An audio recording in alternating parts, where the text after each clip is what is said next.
Раздавайте, уважаемый, раздавайте. Костя вальяжно расселся в кресле. Напротив него сидел немолодой человек, потертой внешности, явно алкоголик. Алкоголик растасовал карты на шахматной доске.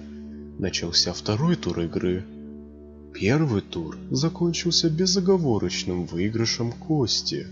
Его денежный приз стопочкой покоился рядом. В вагоне витал запах дешевых сигарет и водки. Игроки раздавали карты, в вагоне больше никого не было. Рядом с алкоголиком лежал помятый баул. Костя был студентом, учился на 3-м курсе исторического факультета. На пары ему приходилось добираться далеко, аж в другой город, на электричке. И было у него увлечение одно.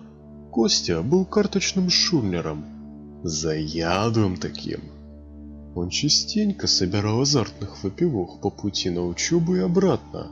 Затем в ход шла старая тактика – заболтать, отвлечь, подтасовать.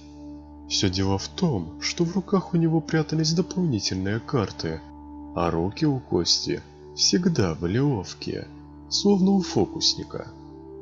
Слышали, что произошло недавно? С улыбкой забалтывал его Костя. Ужас форменный. Не поверите, уважаемый, но нашествие комаров. Теперь окна все закрывать придется из-за них. Никакого свежего воздуха. Да еще и таблетки антикомариные сжечь. А они, между прочим, не дешевые нынче. 20 рублей штука, представляете? Одним словом, шулер с большой буквы. Алкоголик давно потерял нить повествования и постарался сосредоточиться на картах. А еще говорят, недавно стаю диких собак видели где-то тут. Еще ни разу Костю не поймали. Сразу по окончанию игры он обычно забирал деньги и быстренько сматывался в другое место, более людное. Так, на всякий случай. Вы, кстати, местный? Так было ровно до сегодняшнего дня, когда баул внезапно зашевелился, и оттуда послышалось: «Эй, шеф, у него по рукавам карты.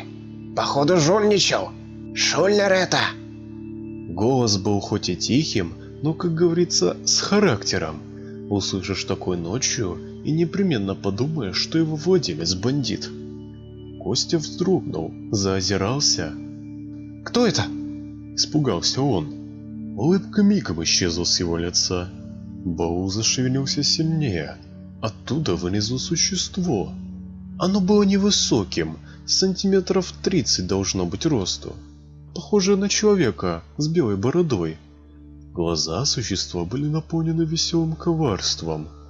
Мигом оно запрыгнуло на сиденье и тряхнуло Костю на рукав. Оттуда посыпались карты. «Видишь, шеф, он шулер!» — сказала существо. Существо было одето в маленький спортивный костюм. Нет. Промямлил Костя.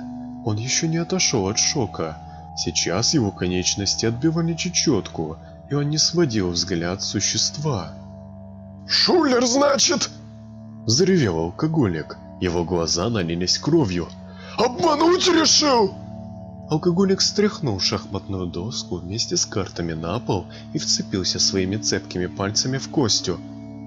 «Палево, шеф!» — проговорило существо. Оно кивнуло в сторону соседнего вагона, откуда выглядывали любопытные, услышавшие крик. Алкоголик сплюнул и покосился в сторону возможных зрителей. «Повезло тебе, шулер. Возмещать как будешь?» Костя умоляюще на него уставился. Быть пойманным для него в новинку, да еще как!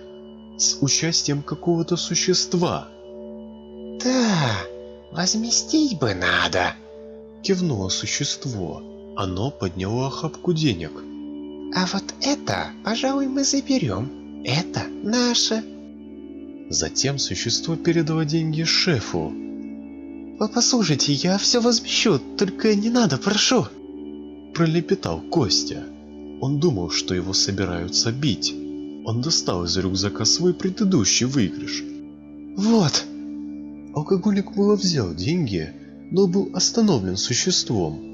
«Ты нас не лечишь, Шульнер!» — сказала оно. «Нас пусть доктора лечат, а тебе не надо. Вредно это для здоровья, понимаешь? Ты ведь полюбаса не первый день так барыжишь. Рюкзак разворачивай!» Алкоголик просветлел лицом и сказал: «Да! Давай рюкзак выворачивай, понял? Морда шулерская!» Костя вывернул рюкзак. Весь выигрыш за сегодня перекочевал в мятый баул. «Ну вот, другое дело!» — улыбнулось существо. Затем оба, алкоголик и существо, встали и направились к выходу. «Стойте!» — окликнул их пораженный Костя. «А вы кто?» «Гномик я!» — улыбнулся гномик. «Обыкновенный. А это мой друг. Его Степаном зовут». И они ушли.